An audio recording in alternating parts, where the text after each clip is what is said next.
आज दिनांक 19 जनवरी 2022 को मैं डॉक्टर मनु जी राय, एसोसिएट प्रोफेसर, हिंदी विभाग, टेस कॉलेज हिसुआ, नवादा, स्नातक प्रथम खंड हिंदी प्रतिष्ठा के विद्यार्थियों को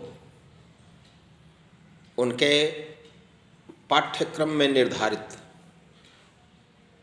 रामचरितमानस के उत्तरकांड के बारे में बताने जा रहा हूँ। रामचरितमानस का 7वां सोपान या अध्याय उत्तराखंड है। यदि देखा जाए तो रामचरितमानस के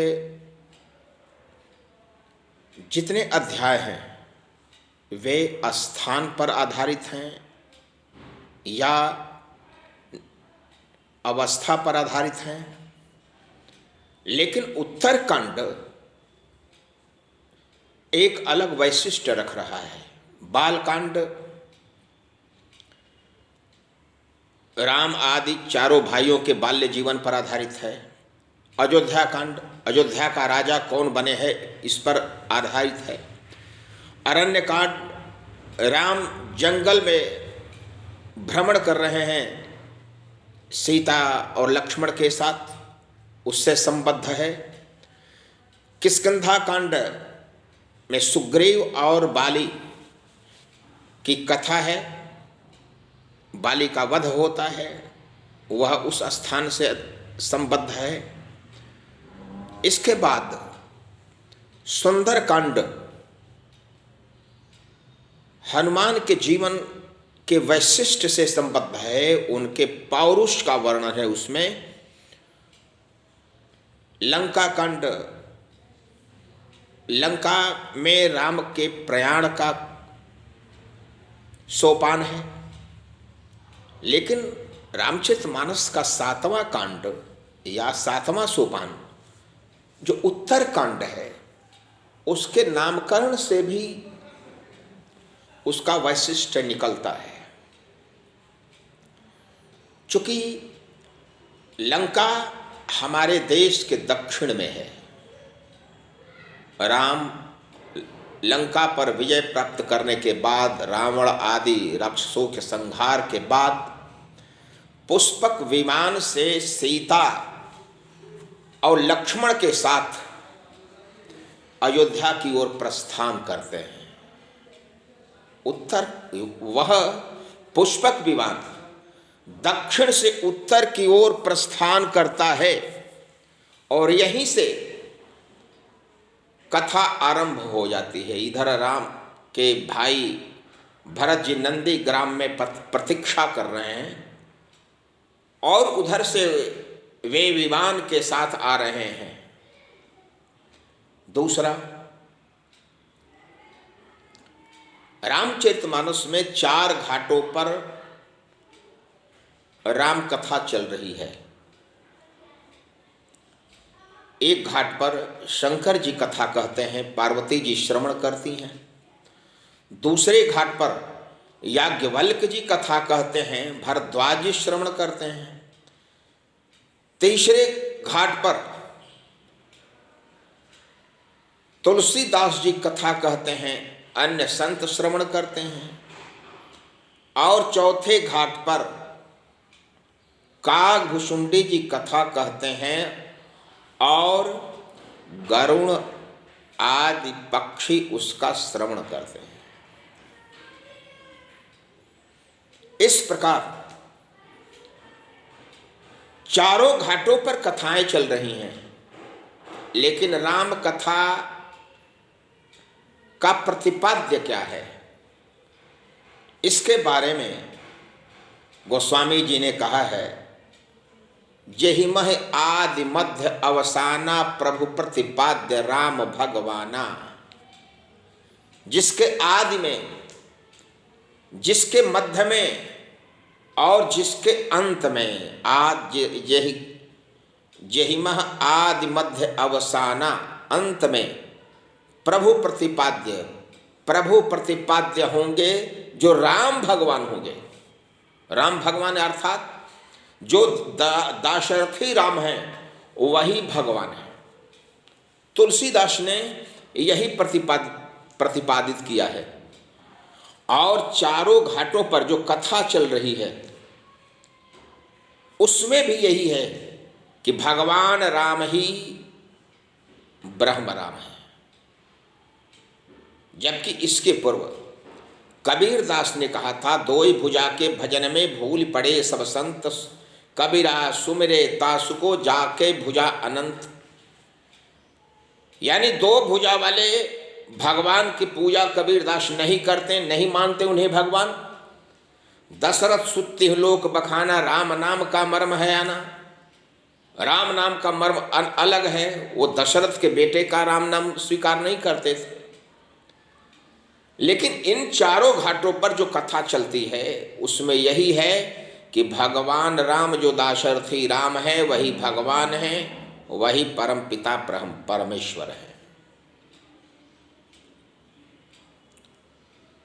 अब देखिए, बालकांड में संदेह होता है सती को कि जब ब्रह्म राम है तो अपनी पत्नी के वियोग में सामान्य मनुष्य के समान आंसू क्यों बहा रहे हैं।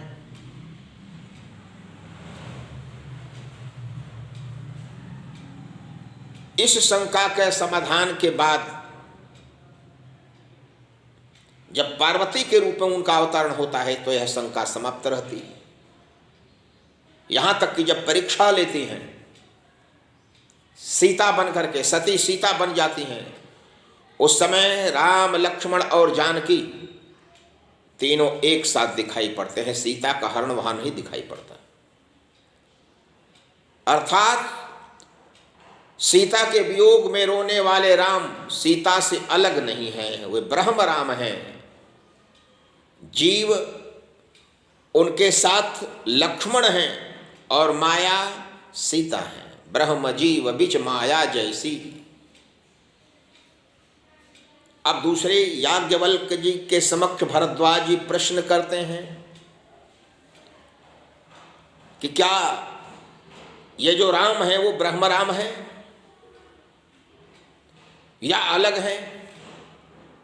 याज्ञवल्क्य जी इस कथा का आरंभ करते हैं कि नहीं, ब्रह्म राम ही दाशरथी सुत राम के रूप में अवतरित हुए हैं।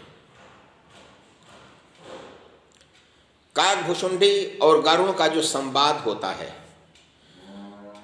गरुण को मोह हो गया है, अर्थात अज्ञान हो गया है कि जब मैंने राम और लक्ष्मण को नागपाश से मुक्ति दिलाई तो फिर ये ब्रह्मराम कैसे होंगे।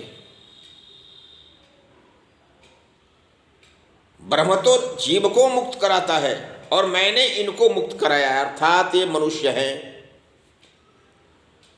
जब वही पहुंचते हैं काकभुशुंडी के पास तो काकभुशुंडी अपने जीवन की कथा बताते हैं कि मैंने भी राम जन्म महोत्सव के दर्शन के लिए प्रस्थान किया था अयोध्या में। राम को बालक रूप में देख करके, छोटे छोटे हाथ और पैर को देख करके मेरे मन में मोह उत्पन्न हो गया कि ये रावण जैसे दुर्धर्ष राक्षस की हत्या कैसे करेंगे। इनके पास 2 हाथ हैं, छोटे छोटे हाथ हैं, उसके पास 20 हाथ है, इनके पास सिर 1 है, उसके पास 10 सिर है। तो उनके हाथ से पुआ छीन करके भाग जाते हैं उड़ते हुए। राम उन्हें पकड़ने के लिए हाथ फैलाते हैं, जितना प्रयास संभव था ये प्रयास करते हैं भागने के लिए, लेकिन उनका हाथ कुछ ही पीछे दिखाई पड़ता है। उनके मुंह में प्रवेश करते हैं और बाद में प्रवेश करने के बाद इनके 7 जन्म होते हैं और 7 जन्मों के बाद पुनः इनका निर्गमन होता है और बाद में कहते हैं कि हे भगवान, मैं आप से यही चाहता हूं कि मुझे मोक्ष नहीं मिले, मैं आपकी माया से दूर रहूं और उत्तर दिशा में नीलगिरि पर्वत पर उन्हें तपस्या करने का स्थान मिल जाता है। तो उत्तरकांड में जो सबसे अधिक कथा चलती है वह काकभूषुंडी गरुड़ संवाद के रूप में चलती है, जो उत्तर दिशा में नीलगिरि पर्वत पर स्थित है। तो उस दृष्टि से भी उत्तरकांड है। जितने प्रकार के प्रश्न उत्तरित हुए हैं श्रोताओं के माध्यम से, चाहे पार्वती ने प्रश्न किया हो, भरद्वाज ने प्रश्न किया हो या गरुड़ ने प्रश्न किया हो, सबका उत्तर मिल जाता है उत्तरकांड में। इसलिए इसका नाम उत्तरकांड पड़ा। दूसरी बात कि आदि का उल्टा उत्तर भी होता है। आदि माने प्रारंभ और उत्तर माने अंत। चूंकि रामचरितमानस का अंतिम अध्याय है, इसलिए उसका नाम उत्तरकांड पड़ा। प्रत्येक प्रश्न का उत्तर है उसमें। 7 प्रश्न करते हैं गरुड़ जी, 7 प्रश्नों का उत्तर देते हैं। और रामचरितमानस के उत्तरकांड में ही है कि पार्वती स्वीकार करती हैं कि मेरे मन से जो मोह था वह दूर हो गया, राम की भक्ति की प्राप्ति हो गई है। गरुड़ जी भी कहते हैं कि हे भगवान काकभूषुंडी से कि आपकी कथा के श्रवण के पश्चात मेरे मन में मोह भ्रम अब नहीं है।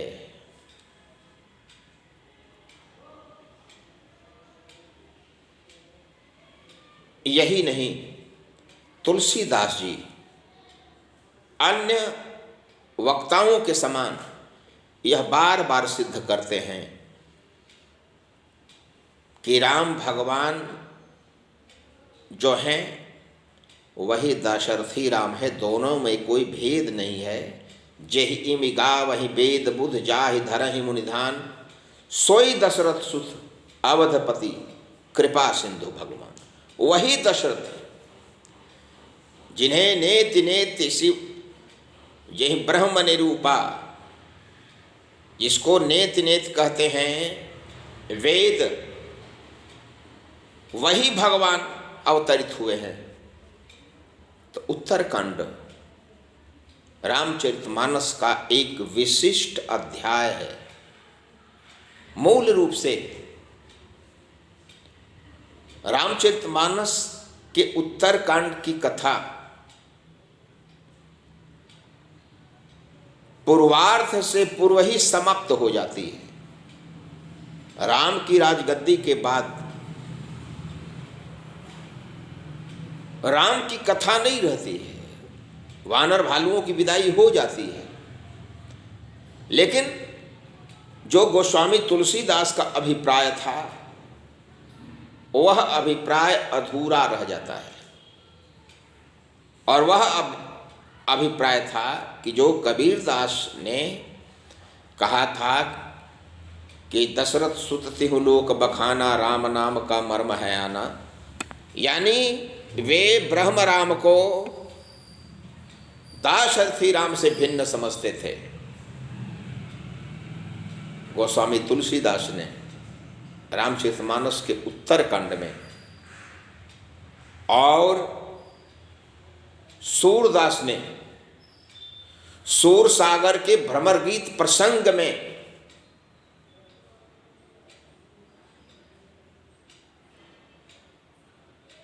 राम और कृष्ण को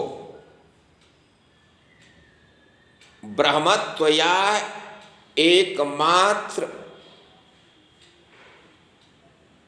सेव्य के रूप में, एकमात्र आराध्य के रूप में, एकमात्र प्रिय के रूप में प्रतिष्ठित किया है। जो गोपियां व्यंग करती हैं, उपालंभ देती हैं, परिहास करती हैं उद्धव का, कृष्ण का और भ्रमर का, वही उपालंभ दिया जाता है रामचरितमानस के उत्तर कांड में। जो ज्ञान मार्गी हैं, जो सनातन धर्म का विरोध करने वाले हैं, जो निरंजनवादी हैं, जो निर्गुणवादी हैं, जो संत काव्य परंपरा से संबद्ध हैं, सबका उत्तर रामचरितमानस के उत्तर कांड में ही मिलता है। ज्ञान भक्ति निरूपण के प्रसंग में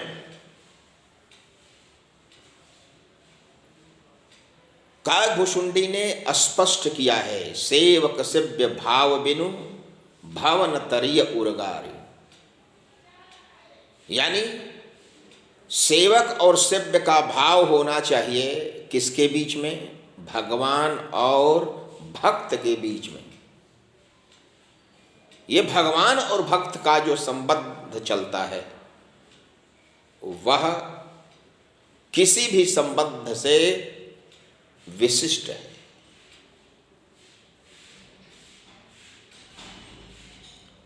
रामचरितमानस सामान्य अध्याय नहीं है, यह तुलसीदास की भक्ति भावना का उदात्त स्वरूप है। काकभुशुंडी कई जन्मों में, कई योनियों में जन्म लेते हैं और उसके बाद जब राम की परीक्षा लेने के बाद उनके मुंह से निकलते हैं तब वे मोक्ष की प्राप्ति नहीं करना चाहते, मोक्ष को अस्वीकार कर देते हैं। और उस मोक्ष की अस्वीकृति के बाद उत्तर दिशा में स्थित नीलगिरी पर्वत पर रह करके भगवान की भक्ति करते हैं और जब जब राम का जन्म महोत्सव होता है उस जन्म महोत्सव के दर्शन के लिए अयोध्या गमन करते हैं। चूंकि रामचरितमानस में गोस्वामी तुलसीदास ने मोक्ष को हेय माना है, वे मुक्ति नहीं चाहते। अयोध्या कांड में भरत जी ने भरद्वाज ऋषि के आश्रम के पास त्रिवेणी से, प्रयागराज से प्रार्थना की है, अर्थ न धर्म न काम रुचि गति न चाहो निर्वाण। मैं अर्थ नहीं चाहता, धर्म नहीं चाहता, काम नहीं चाहता, मोक्ष नहीं चाहता। क्या चाहता हूं? यानी चारों पुरुषार्थ मुझे नहीं चाहिए। जन्म जन्म रति राम पद, बार बार जन्म हो और मेरा राम के चरणों के प्रति प्रेम बना रहे, यह वरदान न आन। इस वरदान को छोड़ करके मुझे अन्य वरदान नहीं चाहिए। यही कारण है कि रामचरितमानस के उत्तर कांड में चारों वेद प्रार्थना करते हैं आकर के भगवान राम की। नारद प्रार्थना करते हैं, शिव प्रार्थना करते हैं। इसका प्रतिपाद्य क्या है? इसका प्रतिपाद्य यह है कि यह सभी सिद्ध करना चाहते हैं कि राम आराध्य है, राम सामान्य मनुष्य नहीं है। जिस प्रकार से जिस समय रावण मारा जाता है, रावण के मारे जाने के पश्चात राजा दशरथ का स्वर्ग से पृथ्वी पर आगमन होता है और अपने बेटे विजयी राम को देख करके वे प्रार्थना करते हैं। यही प्रतिपाद्य है रामचरितमानस का। मनुष्य रूप में वे दशरथ जी राम के पिता भले हों, लेकिन मूल रूप से वे राम के भक्त हैं। और यही कारण है कि रावण के मारे जाने के बाद वे राम की प्रार्थना करते हैं, स्तुति करते हैं। चारों वेद राम की स्तुति करते हैं। जो गुरु वशिष्ठ हैं वे प्रार्थना करते हैं, शिव प्रार्थना करते हैं, नारद प्रार्थना करते हैं। अर्थात उनका जो सूत्र है, सेवक सेव्य भाव बिनु भवन तरिय उर्गारे, यानी सेव्य कौन है तो भगवान राम है, सेवक कौन है तो सेवक की कोटि में दशरथ आएंगे, नारद आएंगे, चारों वेद आएंगे, शिव आएंगे, काग भुषुंडी गरुड़ इत्यादि सभी उसमें आने वाले हैं। और यही रामचरितमानस का प्रतिपाद्य है। हर प्रश्न का उत्तर उत्तरकांड में, राम के जीवन का उत्तर भाग उत्तरकांड में वर्णित है। लंका की दक्षिण की कथा के बाद यानी अरण्य कांड, बल्कि अयोध्या में जो राम का वनगमन होता है उसके बाद जितने भी अध्याय आए हैं, अरण्य कांड हो, किष्किंधा कांड हो, लंका कांड हो, अरण्य, किष्किंधा, सुंदर और लंका, ये चार कांड रामचरितमानस में जो वर्णित हुए हैं वे सभी दक्षिण के स्थान की कथा के सूत्र हैं। ये उत्तर भारत की कथा नहीं है।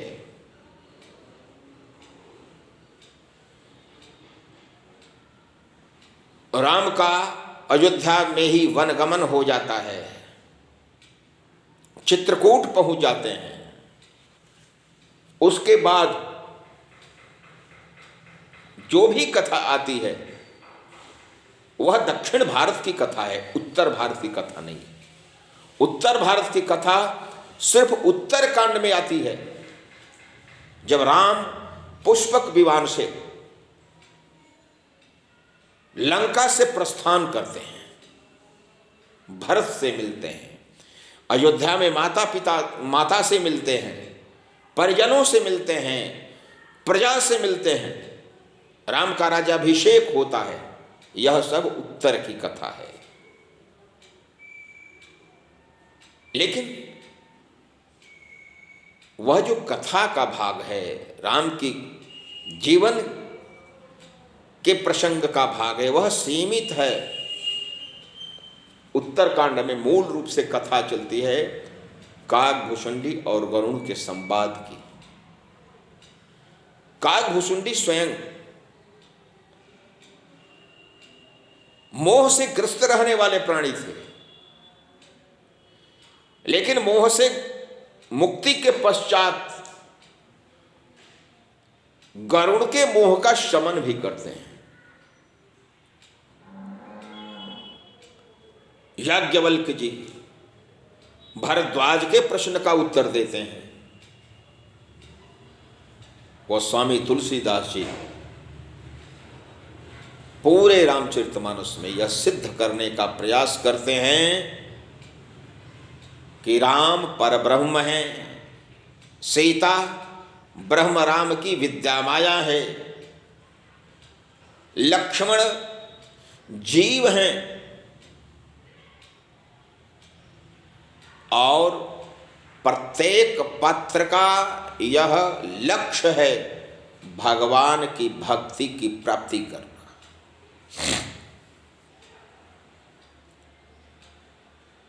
इसलिए रामचरितमानस के जितने भी राम से वरिष्ठ पात्र हैं,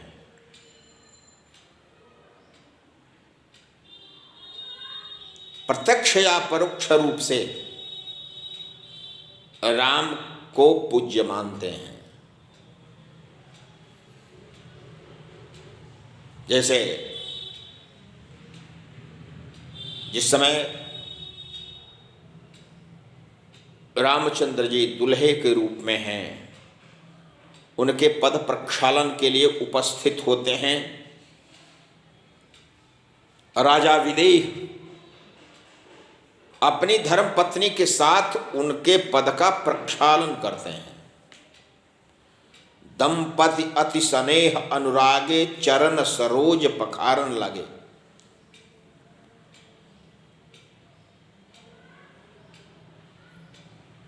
राम को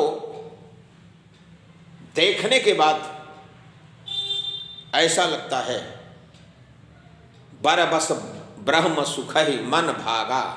जो ब्रह्म सुख की प्राप्ति कर रहे थे, जीते जी विदेह थे, और राम को देखने के बाद उस सुख को छोड़ करके नेत्र से सुख प्राप्त कर रहे हैं। मानसिक और आत्मिक सुख नहीं, वह दर्शन का जो सुख है वह विशिष्ट है। यही कारण है कि रामचरितमानस में जितने भी पात्र आए हैं, राम को, जो राम के सहायक पात्र हैं, जो सैनिक हैं, बानर और भालू, वे भगवान को नाथ कहते हैं, भगवान को पूज्य मानते हैं, लेकिन राम उन्हें सखा कहते हैं। राम तो उन्हें सखा या मित्र कहते हैं, लेकिन जो पात्र हैं वे सभी राम को नाथ कहते हैं। यह जो समीकरण है गोस्वामी तुलसीदास ने इसको रामचरितमानस के उत्तर कांड में विशिष्ट रूप में व्यक्त किया है। यदि देखा जाए तो एक जनश्रुति है, बाल के आदि उतर के अंत, बीज अयोध्या बूझहि संत। यानी बाल कांड का जो आदि भाग है, अर्थात शिव पार्वती संवाद, शिव पार्वती विवाह, नारद मोह, प्रताप भानु की कथा, ये सब बालकांड के प्रारंभ भाग हैं। उत्तरकांड का अंतिम भाग यानी काकभुशुंडी गरुड़ संवाद और रामचरितमानस के अयोध्या कांड का मध्य प्रसंग, अर्थात राम और भरत का चित्रकूट में मिलन, इन तीनों को जो संत होते हैं वही समझ सकते हैं। असंत इनका श्रवण करके भी अर्थ नहीं समझ सकते। यही कारण है कि मानस रूपक एक बहुत बड़ा सांग रूपक है। तदनुकूल ही रामचरितमानस के अंत में जो ज्ञान दीपक प्रसंग है वह भी सबसे बड़ा सांग रूपक है। ये दोनों सांग रूपक रामचरितमानस के प्रारंभ और अंत में आते हैं, और इतना बड़ा सांग रूपक आज तक के साहित्य में शायद दुर्लभ ही है।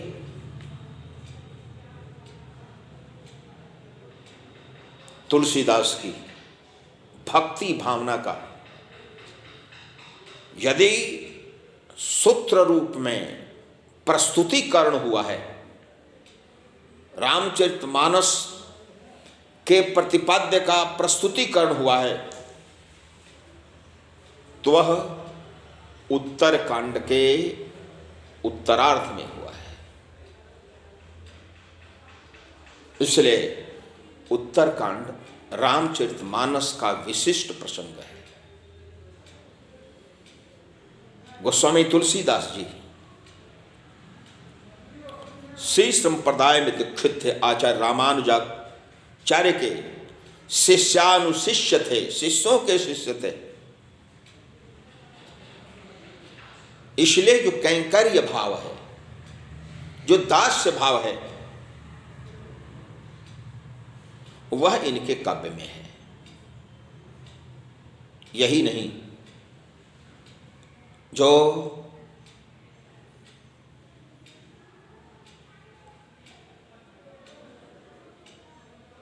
उनका प्रतिपत्ति सिद्धांत है, उस प्रतिपत्ति सिद्धांत में या शरणागति सिद्धांत में दो प्रकार के न्याय हैं। वह मरकट शावक न्याय और मार्जार शावक न्याय। मरकट शावक न्याय यानी जिस प्रकार से वानर का बच्चा शिकारी को देख करके अपनी मां के पास आता है और मां की छाती से चिपक जाता है, मां उसको लेकर के पेड़ की फुनगी पर चल जाती है। तदनुरूप ही मरकट शावक न्याय में जो बिल्ली है, मार्जार शावक न्याय में सुधार लेंगे। मार्जार शावक न्याय में मार्जार कहते हैं बिल्ली को। बिल्ली अपने बच्चे को मुंह में ले करके घर की मुंडेर पर घूमती रहती है और उस बच्चे को खरोंच तक नहीं आती।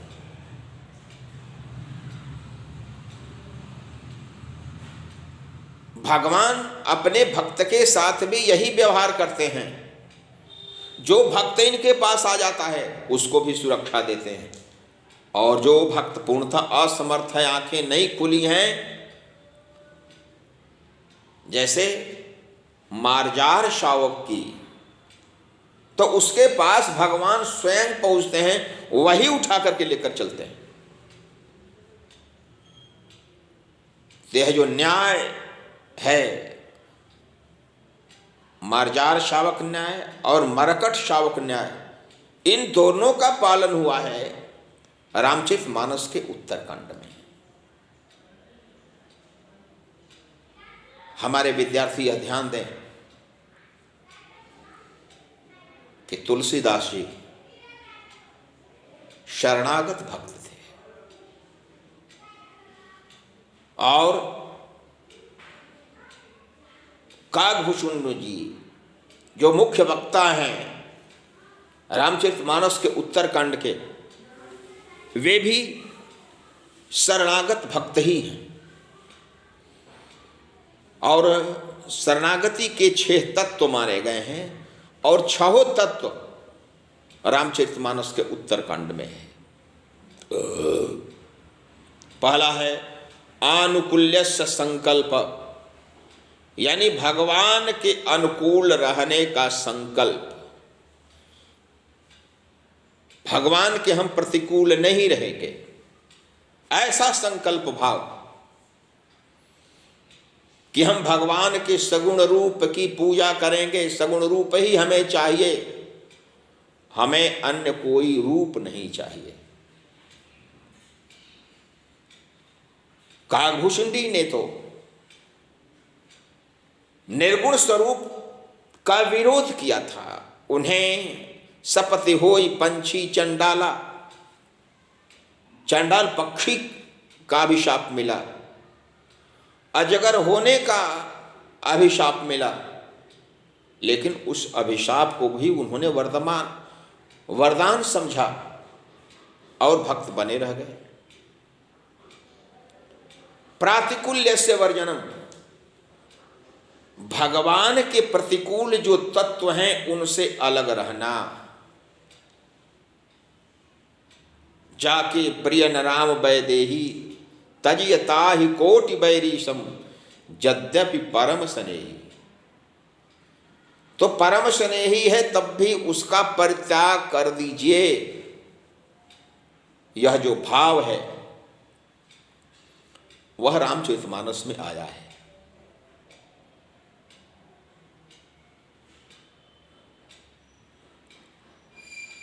गोस्वामी तुलसीदास जी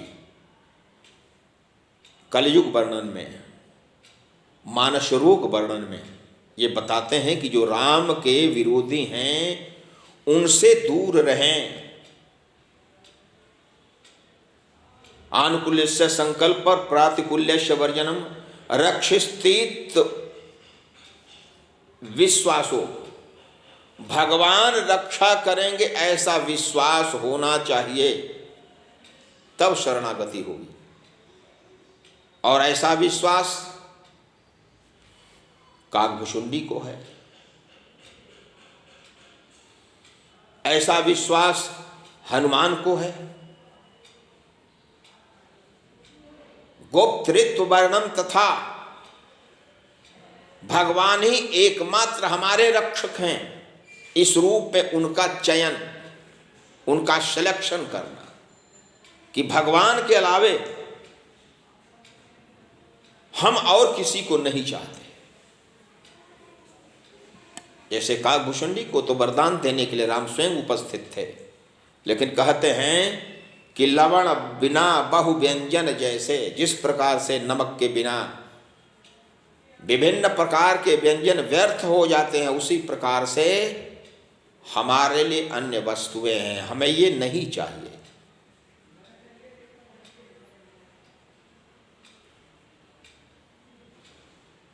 आत्मनिक्षेप कार्पण्यो, आत्मनिक्षेप माने अपने को समर्पित कर देना भगवान श्री राम के चरणों में। और यह भावना रामचरितमानस के उत्तरकांड में ज्यादा प्रखर हुई है।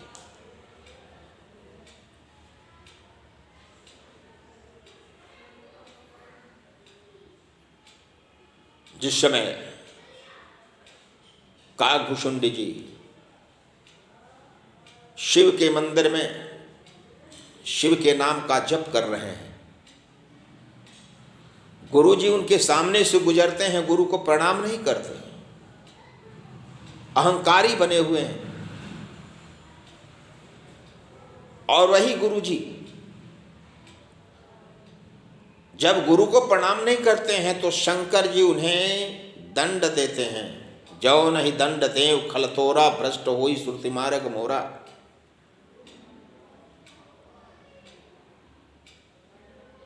उस दंड को दूर करने के लिए उनके गुरु उनके पास आ जाते हैं, शंकर जी के पास, और उन्हें मनाते हैं। नमामि शमीशान निर्वाण रूपम विभुम व्यापकम ब्रह्म वेद स्वरूपम अजम निर्गुणम निर्विकल्पम निरीहम चिदाकाशम आकाशवासम भजे हम।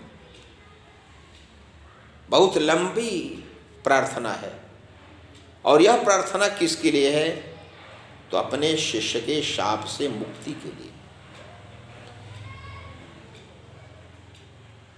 और जब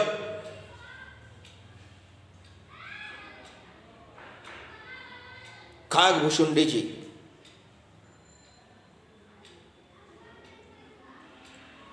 पक्षी योनि प्राप्त कर लेते हैं तो भगवान के अनन्य भक्त बन जाते हैं। ऐसा अनन्य भक्त जो साकेत लोक को, जिसे ब्रह्मलोक से श्रेष्ठ माना गया है, उस साकेत लोक में आकर के भगवान राम के जन्मोत्सव के दर्शन के लिए प्रतिवर्ष पहुंचते हैं। भले ही अयोध्या से दूर उत्तर दिशा में स्थित नीलगिरी पर्वत पर निवास करते हों, लेकिन वहां पर भी रह करके वे लौकिक बंधनों से मुक्त रहते हैं। उनके आश्रम के चतुर्दिक माया का प्रसार नहीं होता है। और यह जो सुख की प्राप्ति हुई है वह काकभुशुंडी के लिए विलक्षण बुद्धि है। काकभुशुंडी के समक्ष कथा के श्रवण के लिए सामान्य पक्षी ही नहीं जाते। भगवान विष्णु जिस वाहन पर सवार होते हैं, पूरे विश्व की परिक्रमा करते हैं, भगवान विष्णु का वाहन गरुण भी वहां पर पहुंचता है, जिसके हृदय में मोह भरा हुआ है कि जब भगवान ब्रह्म हैं तो वे नागपाश में कैसे बंध गए, मैंने उन्हें मुक्त कराया है। और यह अज्ञान दूर होता है तो काकभुशुंडी के आश्रम में, जो भारत के उत्तर में नीलगिरी पर्वत पर स्थित है,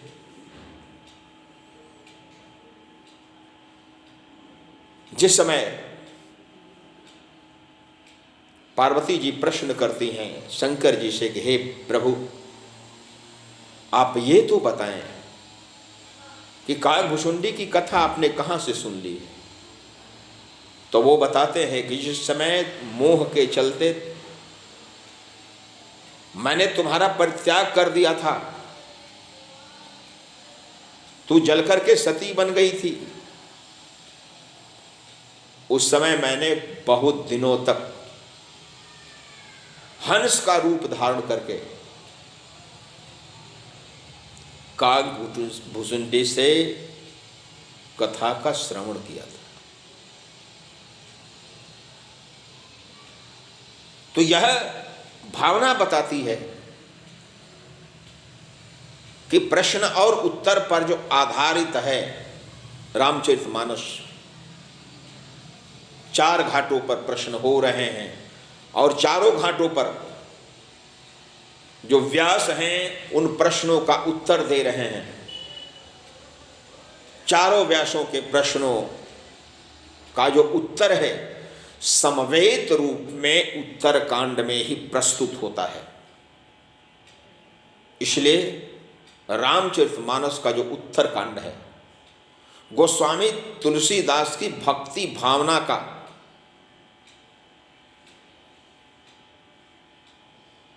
कंसोलिडेटेड या समेकित स्वरूप है। सिर्फ उत्तरकांड के ही दार्शनिक महत्व को, भक्त्यात्मक महत्व को निरूपित कर दिया जाए तो तुलसी के भक्ति और दर्शन दोनों स्वरूपों का विशिष्ट प्रस्तुतिकरण संभव होगा। इसलिए मैं अपने विद्यार्थियों से कहना चाहता हूं कि रामचरितमानस का जो उत्तरकांड है उसका अध्ययन करें। राम कथा वहां सीमित क्षेत्र में है, ज्यादा दार्शनिक प्रसंग है काकभुशुंडी और गरुण के माध्यम से। उन दार्शनिक प्रसंगों को विशिष्ट ज्ञान भक्ति ज्ञान दीपक प्रसंग के विस्तृत संरूपक को समझना आसान तो नहीं लेकिन दुस्साध्य भी नहीं है। जहां आपको कठिनाई महसूस हो वहां पर आप हमसे जरूर प्रश्न करें। यह आश्चर्य है कि रामचरितमानस के उत्तरकांड के अंत में गोस्वामी तुलसीदास ने एक दोहे का प्रयोग किया है। वह दोहा है, काम ही नार प्यार जिमि अरु लोभी प्रिय दाम। यानी जिस प्रकार से कामी व्यक्ति को नारी प्रिय लगती है, लोभी को रुपया प्रिय लगता है, तिमि रघुनाथ निरंतर। हे भगवान श्री राम, आप हर समय प्रिय लागहि मोहि राम। हर समय हमें प्रिय लगे राम, और इसी राम के बाद दोहा और चौपाई का अंत होता है। इस राम शब्द के बाद दोहा और चौपाई छंद में गोस्वामी तुलसीदास का विरमन हो जाता है, विश्राम हो जाता है।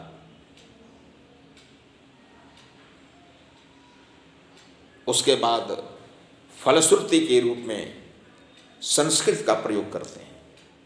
तो मेरे कहने का मतलब कि उत्तरकांड का अंत होता है राम शब्द से, और यही गोस्वामी तुलसीदास के आदर्श भक्त, राम के आदर्श भक्त होने का प्रत्यक्ष प्रमाण है। अभी लॉकडाउन चल रहा है, आप ऑनलाइन हम लोग से जुटे रहें। प्रतिदिन वर्ग में अध्यापन होगा और इस अध्यापन का श्रवण करके आप अधिकाधिक अंक प्राप्त कर सकते हैं। धन्यवाद।